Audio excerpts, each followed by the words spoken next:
Start होता है तो क्या होता है, उसके पहले केस स्टडी होती है। वैसे यहाँ भी है, क्लास 10th में ही, जाहिर सी बात क्लास 9th में था तो 10th में भी है, ठीक है। तो इस चैप्टर को जब आप स्टार्ट करोगे तो वहाँ पे एक बड़ा सा पिक्चर आपको दिखेगा। अब वो पिक्चर मैं यहाँ पे ड्रॉ नहीं कर सकता, ठीक है, लेकिन फिर भी आपको बताता हूँ इसके बारे में। फ्रेडरिक सोरियो,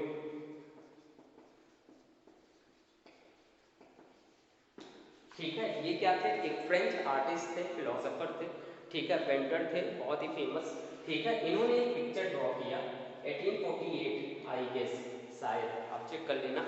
1848 में इन्होंने क्या किया, एक पिक्चर ड्रॉ किया, बहुत ही फेमस पिक्चर।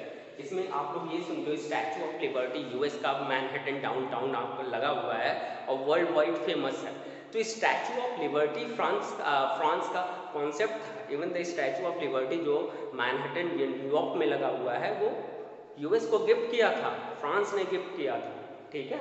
और वही उसी का कॉन्सेप्ट लिखा, ऑल्दो वो स्टैचू बहुत बड़ी है, लेकिन यहाँ पे इन्होंने किया था लिबर्टी, आपको पता है फ्रीडम को या मदर क्या कहते हैं, बहुत जगह जैसे ये नेशनलाइजेशन जब आने लगा, ठीक है, तो बहुत जगह क्या है, जैसे अपने लैंड को, एक नेशनलिस्ट मूवमेंट जब शुरू होने लगा तो अपने लैंड को मदर से पर्सनली फाई किया गया। मतलब क्या हुआ, मदर, जैसे हम मदर इंडिया बोलते हैं, भारत माता बोलते हैं, वैसे हर जगह क्या कर दिया गया, तुलना कर दिया गया हर चीज़ का, किससे कोई ना कोई पर्सनिफिकेशन कर दिया। जैसे आप गॉड्स, अग्नि देवता, सूर्य देवता, बहुत सारे देवता हमने बना दिए, जो इतनी सारी चीज़ें, ऑल्दो हम इनका क्या करते, देखिए यहाँ पे हम रिलीजन के अगेंस्ट में नहीं मतलब बोलने वाला हूँ, बट इट्स गुड, ठीक है। कहीं ना कहीं से हमें क्या मिलता है, थोड़ा सा मोरालिटी, थोड़ा सा कॉन्सेप्ट मिलता है, हमारा मॉरल क्या होता है, इनहांस होता है, तो इट्स गुड, ठीक है, जो भी है।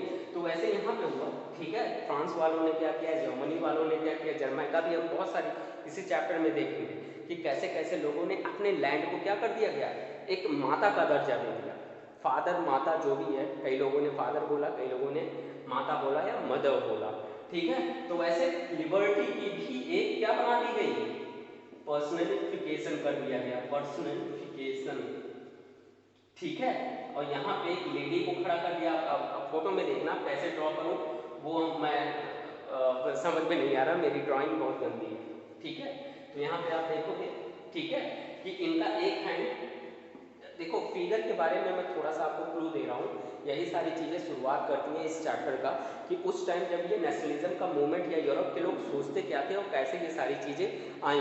इसकी जाहिर सी बात है, हमने 9th में भी देखा था कि यूरोप की जो मॉडर्न सोसाइटीज़ की थीम है, जो मॉडर्न थिंकिंग है, या जो पूरे वर्ल्ड की मॉडर्न थिंकिंग है, वो स्टार्ट कहाँ से हुई, फ्रेंच रिवॉल्यूशन से हुई, ठीक है। 17, आप जानते ही हो 1789 फ्रेंच रिवॉल्यूशन, वेरी इंपॉर्टेंट। वहाँ से क्या idea of liberty, idea of fraternity, idea of क्या कहते हैं राइट्स, ठीक है, ये सारी चीज़ें वहाँ से इवॉल्व हुई। और तो इसका एक प्रीक्वल भी है, यूनाइटेड स्टेट्स, यूएस में भी ये सारी चीज़ें हुई, और यूएस आज भी बोला जाता है चैंपियंस ऑफ द राइट्स, लेकिन एक तरीके से यूएस एक बहुत दूर का पार्ट था, वहाँ जाके कंसाइज हो गया, वहाँ से प्रोपेगेट नहीं हुआ। लेकिन यूरोप में जब ये फ्रांस में हुआ तो पूरे यूरोप को वो कब्जे में ले लिया।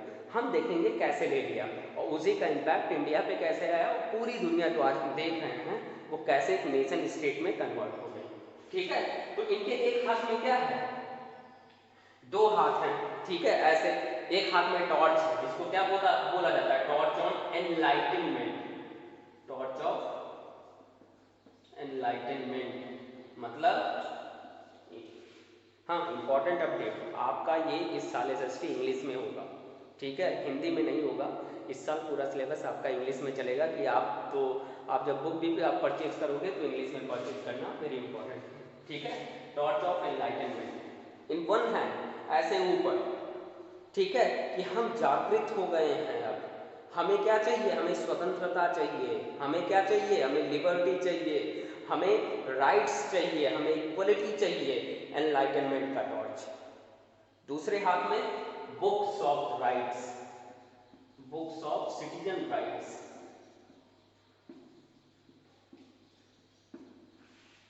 सोरियो क्या कहते हैं, एक हाथ में लिबर्टी ने क्या थाम रखा है, स्टैचू ऑफ लिबर्टी ने थाम रखा है कि ये राइट्स हैं लोगों के, जो पहले नहीं मिलते थे, जो पहले कुछ सेक्शन के लोगों के पास होते थे, क्या राजा रानी जो भी हैं, नोबल्स हैं, फ्रांस में हमने देखा कि the society was what divided in 3 parts and majority were the poor section, ठीक है, only few 2% 3% were on top, ठीक है, जिनके पास सारे राइट्स होते थे, एवरी प्रिविलेजेस फॉर देम। बाकी लोग जो 80% या 90% पॉपुलेशन, लोअर पॉपुलेशन, वो गरीब होती थी, वो उन्हीं 1% 3% 5% की सेवा करती थी। इंडिया में ही नहीं, पूरी दुनिया में ये था। और फिर ये सारी चीज़ें कैसे बदली वो हमने फ्रेंच रेवोल्यूशन में भी देखेगा, मतलब देखे थे। यहाँ पे हम थोड़ा सा डिस्कस करेंगे उसके बारे में, ठीक है। तो और भी इसमें आप देखोगे लोग लाइन लगा के खड़े हुए हैं, ये डिफरेंट डिफरेंट कंट्री के हैं, सब अलग अलग झंडे लिए हुए हैं।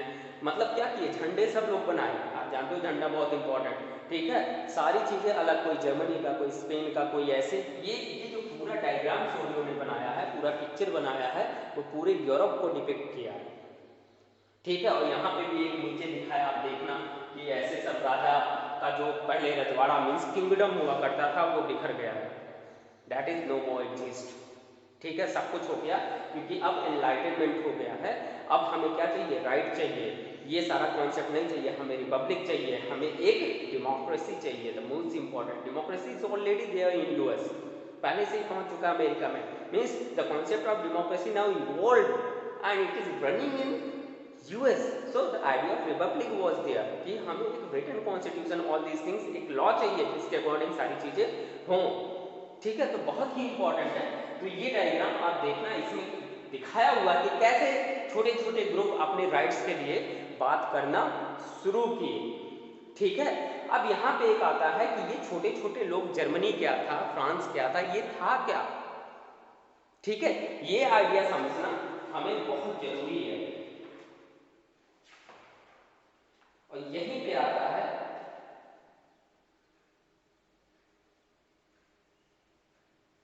ठीक है, यहीं पे आता है क्या, यहीं पे आता है the idea of nation and the idea of state, and दोनों को मिला के the idea of nation state. Actually जो ये थे, सोरियो थे, इन्होंने वर्ड एक होता है इंग्लिश में, जो क्लास 9th में भी मैं आपको बताया था, क्या, यूटोपियन, यूटोपियन,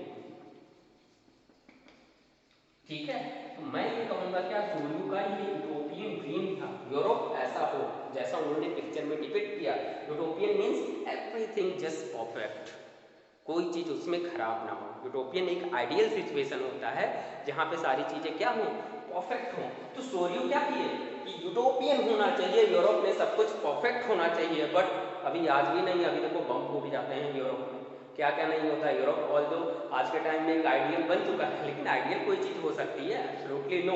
यूटोपियन एक वर्ड है जो कभी भी सक्सेस नहीं हो सकता है, खासकर अर्थ पे जैसा हम लोग हैं, ठीक है। इंडिया में कहते हैं राम राज आ गया, राम राज जब रहा होगा पता नहीं कैसा होगा, but that was the ideal. Ram का एक कॉन्सेप्ट है, व्हाट इज भगवान राम हम कहते हैं, वो क्या, मर्यादा पुरुषोत्तम एक राम है, एक सिचुएशन हमें दिखाई जाती है कि वैसा हमें होना चाहिए। यूटोपियन थे, राम वॉज यूटोपियन, एक मर्यादा पुरुषोत्तम, एक चीज हमें दिखाई गई कि वैसा एक इंसान को होना चाहिए या वैसा एक राजा को होना चाहिए, ठीक है। सोरियो भी इसके थ्रू क्या करते थे, एक परफेक्ट पिक्चर डिपिक्ट करना चाहा कि ऐसा यूरोप को होना चाहिए, ठीक है। एंड एब्सोल्यूटिज्म, एब्सोल्यूटिज्म, देखो स्पेलिंग आप हमारा जानते ही हो, ठीक है, थोड़ा रफ लिखता हूँ, आप इसको करेक्ट करते रहना, बुक देखना, वहां से सारी चीजें हो। Absolutism means total power in one hand, like the raja, राजा के हाथ में सारा पावर होता था पहले, ठीक है, उसी को एब्सोल्यूटिज्म कहते थे, ठीक है। यहाँ पे जो मैंने आपको बताया, यहाँ पे ये डिपिक्ट किए हुए हैं कि एब्सोल्यूटिज्म क्या हो गया, धराशाही हो गया यूरोप में, अब एकदम खत्म।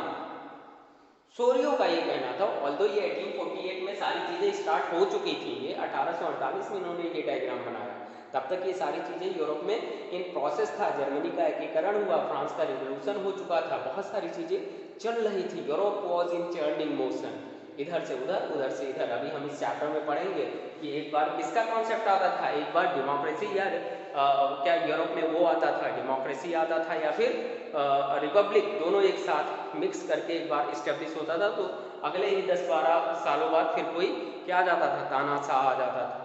लाइक हमने फ्रेंच रिवोल्यूशन में देखा, क्या देखा कि देयर वाज फर्स्ट क्या थे, पहले क्या बना, नेशनल असेंबली बना, फिर देयर वाज क्या, जकोबिन्स ने कैप्चर कर लिया पावर, उसके बाद क्या हुआ, हिटलर वाज, अरे सॉरी क्या कहते हैं, नेपोलियन वॉज देयर, उसने क्या कर दिया, कहा खत्म करो सबको, तुम लोग अभी लायक ही नहीं हो इसके, डेमोक्रेसी या रिपब्लिक लायक ही नहीं हो, खत्म करो इसे।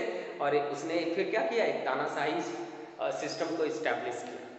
तो हम देखेंगे कोई सिस्टम इतने आसानी से इवॉल्व नहीं हो जाता। जो आज हम यहाँ खड़े हैं और बोल रहे हैं वी आर फ्री, कहते हैं ना we are free, Americans are very proud on their things, they are we are the Americans, we have every rights.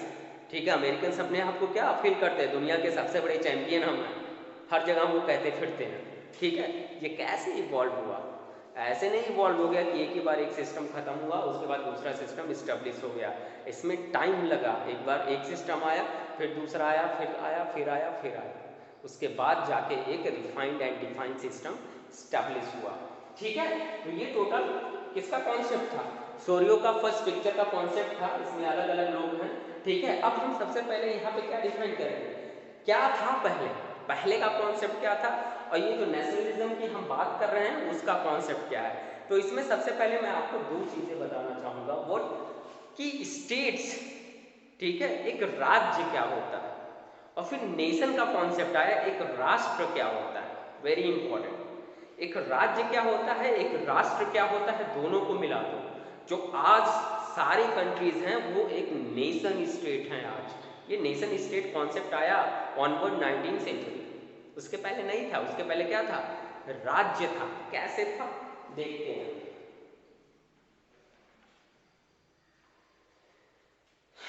ठीक है, तो चलिए बात करते हैं। ठीक है, इंपॉर्टेंट चीज है।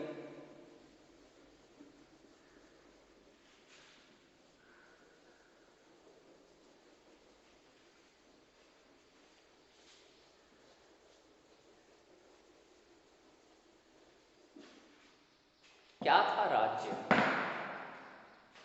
स्टेट, तीन चीज है, स्टेट, नेशंस एंड इन दोनों को मिक्स करके बना बाद में नेशन स्टेट।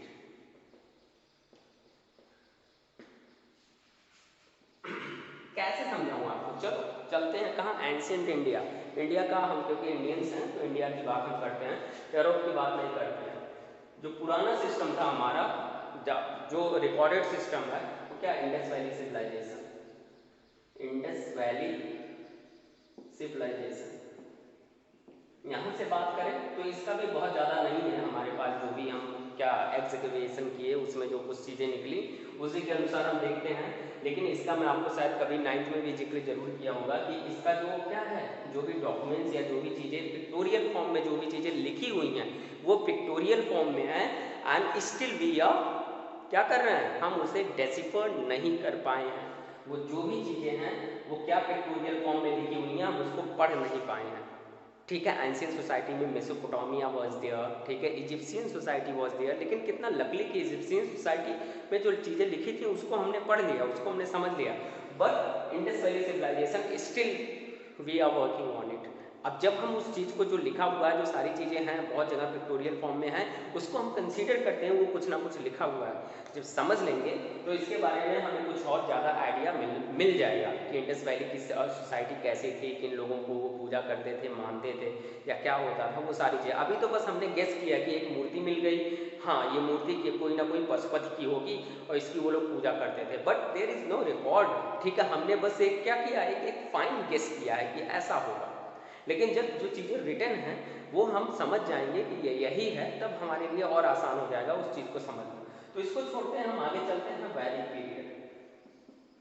वैदिक पीरियड कब था, आपको बताया था 1700 BC से लेके 1000 BC, ये आप क्या कर लो, ठीक है, वैदिक पीरियड है। फिर पोस्ट वैदिक पीरियड आता है, पोस्ट वैदिक पीरियड 1000 BC से लेके कहाँ तक, 600 BC तक। ठीक है, यहीं पे डेवलप हुआ। एक वर्ड हम आज भी सुनते हैं क्या, सभा, समाज, ये सारे वर्ड आज भी। सभा, जब भी सभा वर्ड आता है हमारे दिमाग में क्या आता है कि कुछ लोगों का गैदरिंग हो और वहाँ पे डिस्कशन हो। जैसे हमारा लोकसभा वहीं से बना, लोकसभा वर्ड कि लोगों का सभा, और वहाँ पे कोई इंपॉर्टेंट चीज़ डिस्कस की जाए। ये जो वर्ड है ये कहाँ से आए, ऋग्वेद, सभा, ऋग्वेद, वहाँ से हैं ये सारे वर्ड। वहाँ से आए कुछ लोग बैठ के अपना जो भी है, जो भी उनका कबीला टाइप का शुरुआत में हुआ करता था, क्योंकि उतने प्रोमिनेंट सारी चीज़ें अचानक नहीं हुई। कुछ लोग इकट्ठा हुए, जैसे अभी हमने वर्ड बोला, क्या क्या बोला था वो कि economy is the mother of polity. ठीक है, धीरे धीरे क्या हुए, धीरे धीरे लोग इकट्ठा हुए, पॉपुलेशन बढ़ी, तो क्या हुए अपना खेती वोती करना शुरू कर दिए। आपको पता है कि क्या है, वैदिक पीरियड क्या थी, पेस्टोरल सोसाइटी थी। मीन्स वो खेती करना शुरुआत में नहीं जानते थे, वो बस क्या गायों पे निर्भर रहते थे, गाय ही उनके लिए सब कुछ थी। बाद में क्या हुआ, धीरे धीरे वो खेती करना जाने, जब खेती करना शुरू किए तो वो रुकना शुरू किए एक जगह पे, नहीं तो वो पेस्टोरल थे, एक जगह से